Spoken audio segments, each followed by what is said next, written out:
bagi kekayaan kepada jiran kita, Allah bagi kekayaan kepada adik-beradik kita, Allah bagi pangkat kepada jiran adik-beradik kita, Allah bagi kemasyhuran pada orang Islam yang lain. Kita tengok pangkat orang, kita tengok kekayaan orang, kita tengok keadaan kebaikan orang, sikit pun kita tak merasa dengki, sikit pun kita tak merasa dendam dengan dia, sikit pun kita tak merasa apa-apa dengan dia. Senang ke susah? Susah. Tengok jiran tukang pagang pun geram.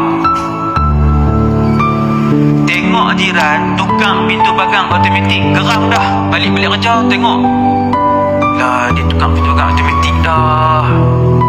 Dia ni gaji duk kira rendah pada aku, macam mana pula dia boleh pintu tukang? Nampak? Baru tengok satu nikmat Allah bagi dekat saudara se-Islam dia, dah mula dengki. Hati tak elok. Hati tak elok. Nak masuk syurga ke? Tak boleh. Syarat ketiga hak saya sebut Ustaz, nak jadi ahli syurga, hati mesti elok.